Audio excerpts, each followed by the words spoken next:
Hello tout le monde, j'espère que vous allez bien, bienvenue dans cette nouvelle vidéo et aujourd'hui on va parler rangement de la scrap room. Avant toute chose, je tiens à m'excuser, je ne sais pas où j'ai mis mon petit micro, je l'ai perdu entre aujourd'hui et hier, je ne sais pas où il est passé.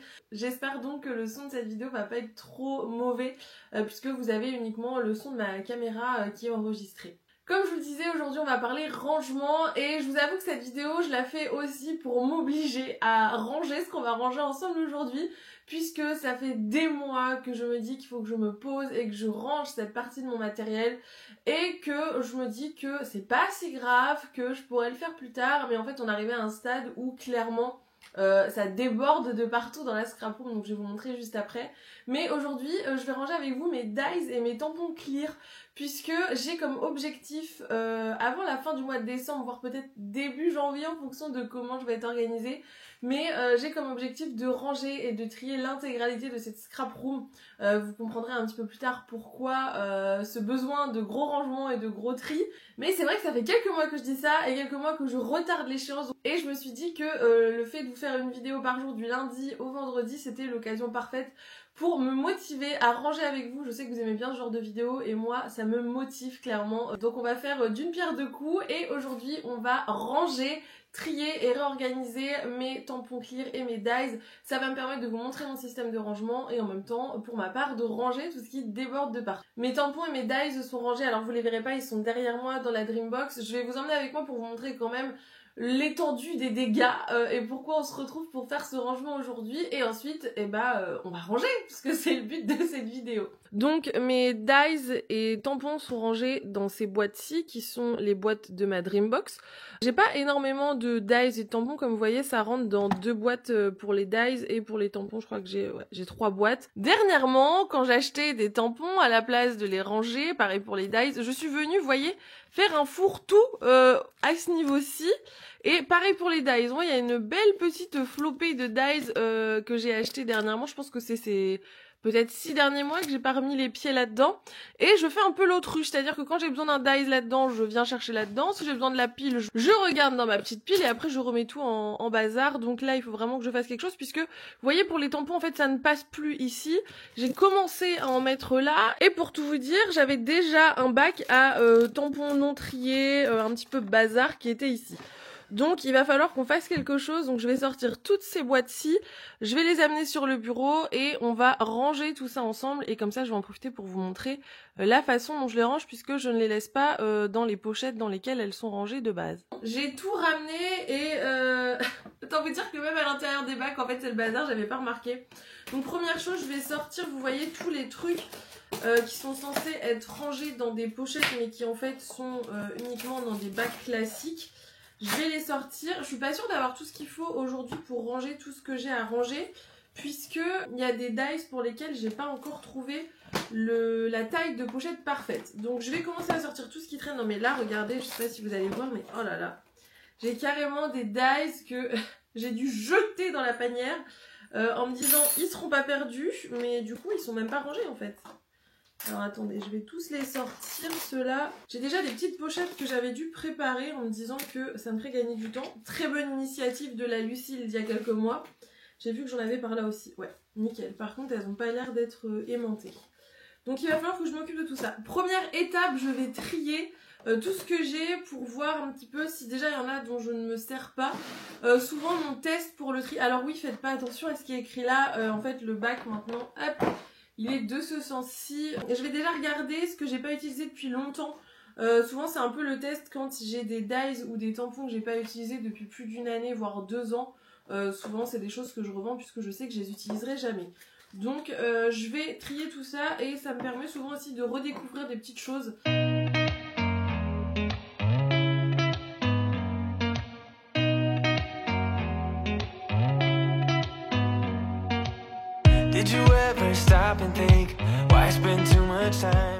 Bon, j'ai bien dégrossi mon rangement. Déjà, j'ai trié tout ce que je gardais et tout ce que j'allais mettre en vente, donc je les ai mis de côté. Et donc maintenant, je vais m'attaquer à tout ce qui me reste à ranger. Ça va être le plus gros de cette partie.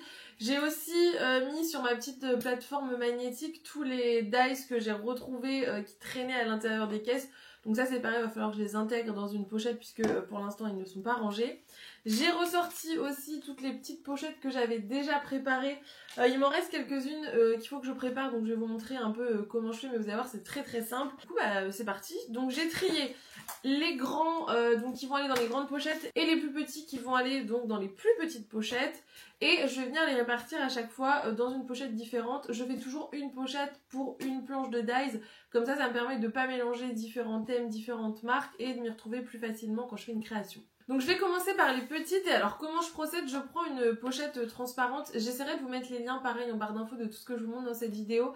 Mais je vais venir découper 2 morceaux de papier blanc dans chaque pochette. Donc vous voyez, il y en a 2 à chaque fois. Pourquoi des papiers blancs? Tout simplement parce que j'aime pas avoir mes dies directement contre la feuille magnétique. Je sais pas, mon cerveau fonctionne mieux avec du papier blanc. J'arrive mieux à me rendre compte des dies que j'ai. Je trouve ça plus épuré. Mais ça, bien sûr, vous n'êtes pas obligé de le faire. Donc je vais prendre mon petit massicot et je vais découper donc les papiers qui me manquent. Il me manque 2 pochettes où j'ai pas de papier encore dedans. Et au niveau du papier que j'utilise du papier 160 grammes. C'est largement suffisant pour ces petites pochettes-ci. J'en prends pas du moins épais puisque sinon après j'ai peur qu'avec le poids des dies et le poids des plaques métalliques ce soit trop fragile. Donc je vais découper ça, je les mets dans les pochettes et je vous montre la suite.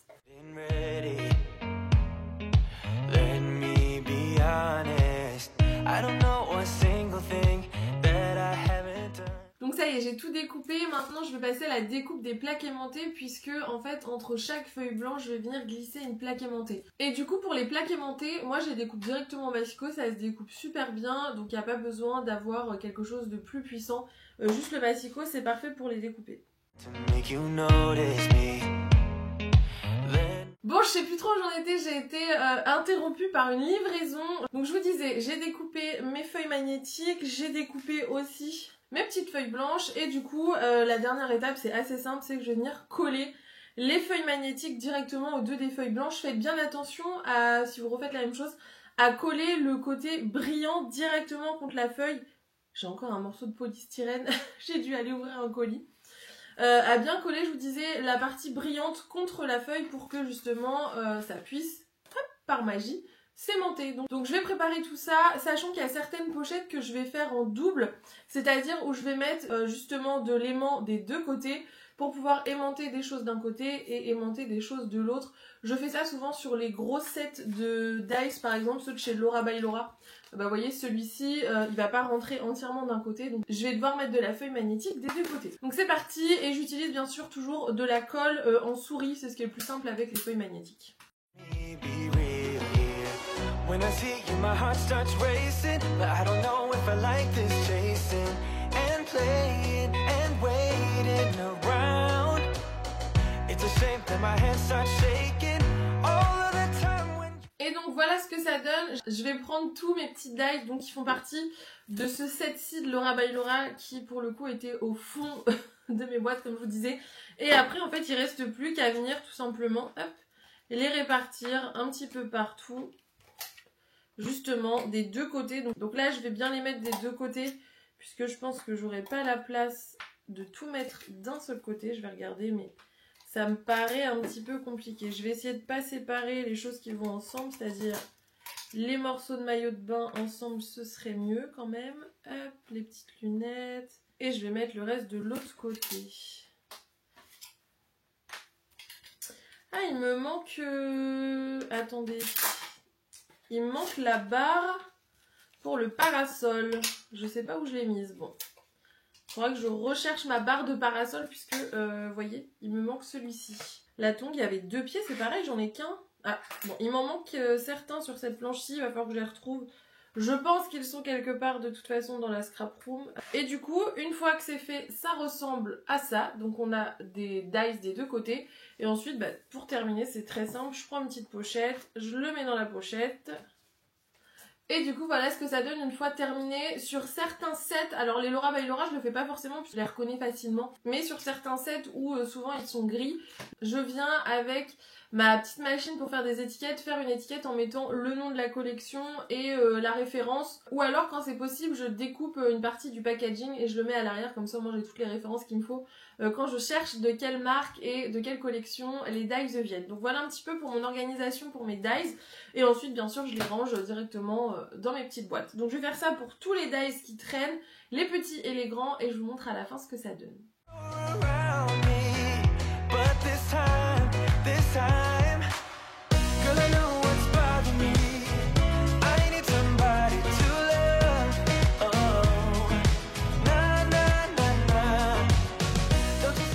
Est-ce qu'on peut parler du fait que je suis trop contente, tout est rangé. Non mais ça fait nickel. Je vais donc ranger ça dans ma Dreambox et on va s'attaquer aux tampons puisque là aussi on a pas mal de petites choses à ranger. Donc je mets ça dans la Dreambox, je ramène les tampons et on attaque la suite. Bon, j'ai l'impression d'être de retour 1 heure en arrière puisque j'ai l'impression de repartir de zéro.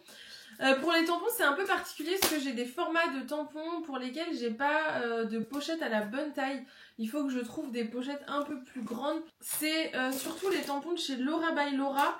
En fait j'ai 2 tailles de pochettes dans lesquelles je range mes tampons. J'ai une petite taille comme celle-ci et une taille un peu plus grande comme celle-là. C'est des pochettes de chez Craftelier, pareil je vous mettrai le lien en barre d'informations. Mais comme vous le voyez, ces tampons-ci ne rentrent pas dans ces pochettes-ci. Donc il faut que j'achète des pochettes plus grandes. Donc tous les tampons qui sont trop grands, même ceux-là vous voyez pour l'instant je peux pas les ranger. Je vais les mettre de côté je pense dans la boîte du milieu. Parce que j'ai déjà des tampons trop grands dans cette boîte-ci. Je vais faire un coup de tri dans le reste et comme ça je vous montre un petit peu comment je range. Donc c'est parti, petit tri des tampons et ensuite on passe au rangement.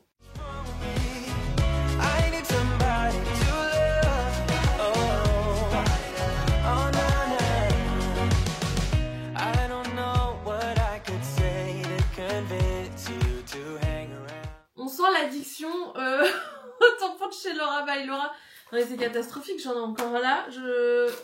J'en ai encore là. Je pense que je vais faire une boîte en fait seulement avec les tampons Laura by Laura puisque de toute façon ça ne rentre pas dans la boîte qui est là.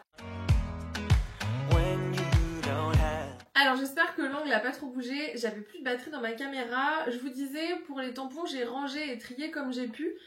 Puisqu'en fait je me rends compte qu'il y a plein de formats qui ne rentrent pas dans les pochettes que j'ai, donc il va falloir que je rachète je pense des pochettes avec une taille différente. Pour le coup j'ai pas mis grand chose de côté, j'ai vraiment enlevé qu'une seule planche de tampons, donc pour vous dire le tri a été assez rapide. Au niveau du rangement, ce que j'ai fait, j'ai d'un côté tous les petits tampons, donc ceux-là ils sont nickel, ils sont bien rangés. J'en ai quelques-uns ici qu'il va falloir que je mette en pochette, donc je vais vous montrer comment je procède, mais c'est un peu le même principe que les dies. Au milieu, je pensais pas que j'en avais autant, ce sont tous les tampons de chez Laura by Laura, donc voilà, hein, sachant qu'il y en a encore ici qu'il faut que je mette en pochette. Et ici, on a un mix de donc des tampons qui sont bien rangés pour le coup dans des pochettes et des tampons pour lesquels il faut que je trouve une solution de rangement. Déjà, j'ai les Stampin' Up, alors c'est très bien, hein, les boîtes en plastique, les trucs de DVD, mais ça prend une place monstrueuse. Le problème c'est que si un jour je veux les revendre et que je n'ai plus la boîte, je pense que je pourrais pas les revendre au même prix que ce que je pourrais les revendre avec la boîte. Donc pour l'instant je garde les boîtes avec, sachant que j'en ai là dans mes tampons que j'ai rangés, des Stampin' Up pour lesquels j'avais viré les boîtes parce que ça prend une place phénoménale. Après je me dis peut-être que je les enlèverai quand même. Et ensuite j'ai ceci, j'ai pas de choses assez grandes pour les ranger, d'ailleurs ça me fait penser que c'est aussi du Laura by Laura. Est-ce que je les transférerais pas plutôt dans cette caisse-là? Oui. Hop, je vais les mettre là. Est-ce que j'en ai d'autres? Non, après c'est du Florilège et du Show and Flower. Pareil, Show and Flower, Florilège, j'ai pas la bonne taille d'emballage, donc il faudra que je repasse une commande pour tout bien ranger. Pour le coup, tout ça, je vais le mettre de côté et je vais ranger la petite pile que j'ai là. J'en ai quelques-uns du coup que je vais pouvoir ranger tout de suite. Et comme ça, je vais vous montrer comment je procède pour les rangements de mes tampons. Mais je vous ai dit, ça ressemble un petit peu à la façon dont je procède pour le rangement de mes dies. Alors, pour mon rangement tampon, j'utilise 2 tailles de pochettes de chez Craftelier. Comme je vous ai dit, je vous mettrai le lien. Mais j'utilise celles-ci qui sont les pochettes pour les tampons de 4 par 6 et celles-ci qui sont pour les pochettes de 4 par 4. Du coup pareil, la Lucille motivée d'il y a quelques mois avait préparé déjà des pochettes, donc ça c'est trop bien franchement. Je me remercie moi-même d'avoir déjà fait le travail. En fait pour le rangement de mes tampons c'est assez simple, je prends donc une petite pochette dans laquelle comme pour les dies je mets une feuille blanche à l'intérieur. Pareil c'est du papier 160 grammes.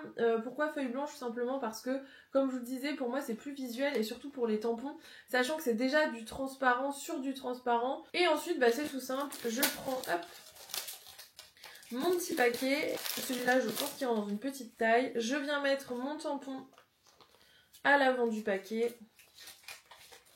Et pour le coup, pour les tampons, je garde l'arrière également. Donc celui-là, est-ce qu'il rentre? Non, donc je vais le plier hop, en deux. Et comme ça, j'ai toujours la référence de la collection qui est à l'arrière.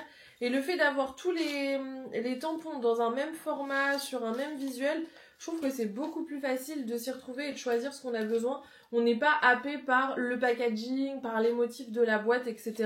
Là, vraiment, ils sont tous au même format, tous sur fond blanc. Et comme ça me permet vraiment de me concentrer sur le tampon et pas sur toutes les décos du packaging et de l'emballage autour. Ce qui fait que des fois, il y a des tampons que j'utiliserai pas parce que je trouve que l'emballage n'est pas visuellement attrayant. Alors que là, au moins, ils sont tous logés à la même enseigne. Donc voilà pour ça. Je vais faire pareil pour tous mes emballages. Donc j'en ai quelques-uns à ranger. Et je vous montre ce que ça donne. Mais je pense que ça va être assez rapide puisque j'ai déjà les pochettes de prêtes. Et je pense pas que je vais avoir besoin d'en refaire par rapport à la quantité que j'ai à ranger. There's so much that I'm still keeping to myself, 'cause you don't listen, babe. But still you got me missing you. When I see you, my heart starts racing, but I don't know if I like this chasing and play. Bon, je suis contente, ça a été très rapide. Au final, je me faisais une montagne de ce rangement et ça m'a pris à peine 10 minutes. Donc, je vais venir les ranger dans mes différentes boîtes. Donc, pour les petits, je les mets dans la boîte des petits tampons.